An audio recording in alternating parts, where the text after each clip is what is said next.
Hello and welcome to this video. This is an historical metronome speed reconstruction video in which I take the pieces from Opus 100 of BURGMÜLLER and I subject them to the metronome test here according to the double beat theory, which states this tempo given is too fast and thus it must be half speed. So this one here is marked 184. It's Allegro molto agitato. Allegro molto agitato. That's a fast speed at 184. By the way, out of all of these 25 pieces, this is the fastest metronome speed here, 184. It's close to 200. We're getting up there in the 200 range, but it's not quite there. 184, and so according to the double beat theory, you take this 184, or according to them, the players back then would take 184, which is here, and the eighth note, or the subdivision of the quarter note, would become 184.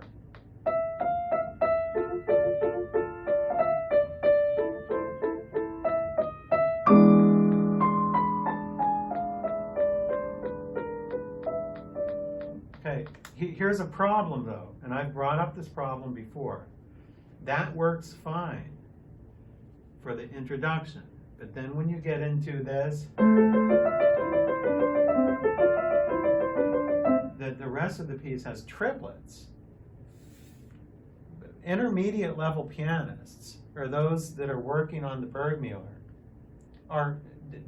cannot be expected to do 2 against 3. So if you take this,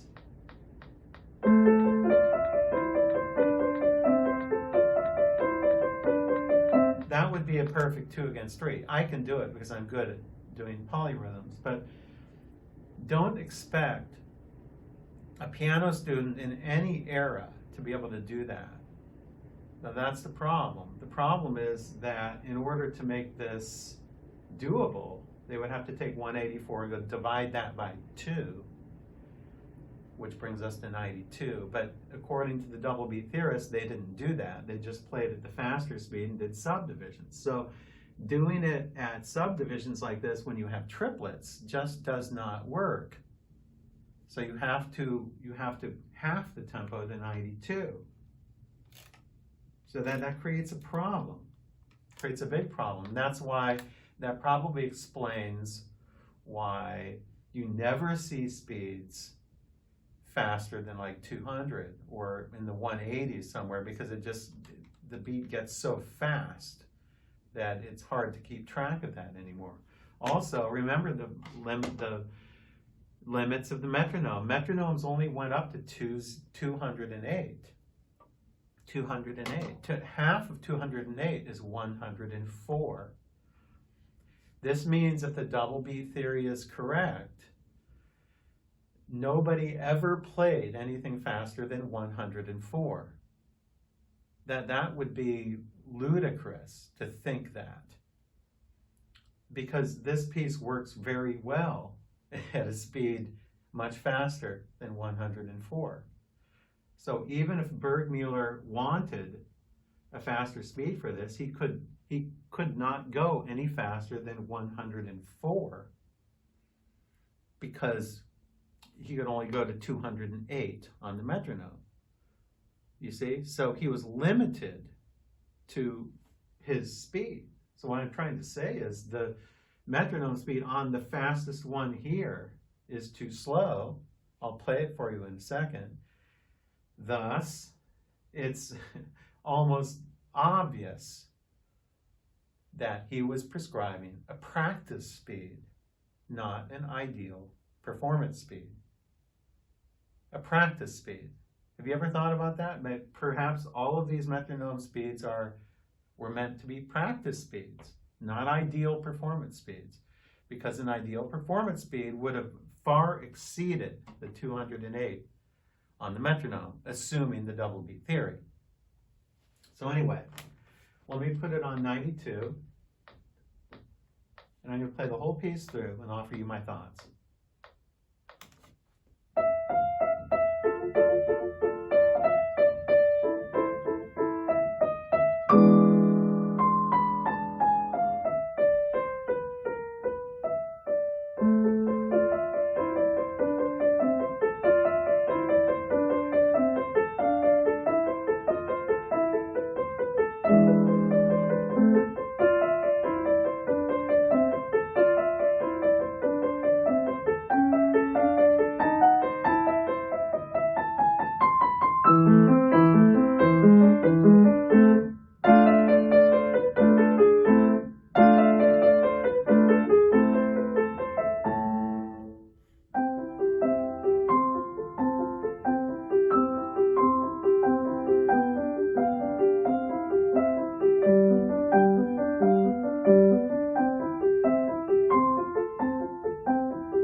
Perfect. All right, I stayed right on 92. Right on 92. Here are my thoughts. This is not an allegro molto agitato. It is not.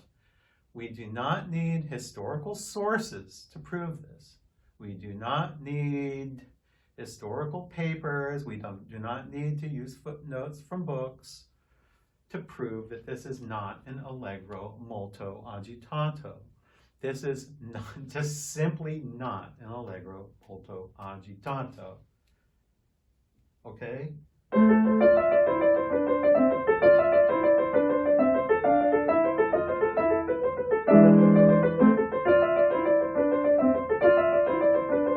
Just taking a nice, just a nice triplet. That's not even that fast.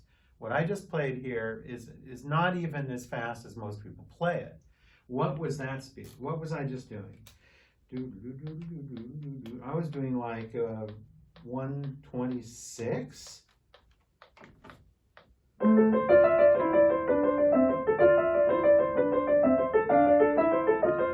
Now, I'm not saying it should be 126. I'm just saying that 126 doubled is 252. Okay, it would be 252. So let's just suppose for a minute that BURGMÜLLER wanted this at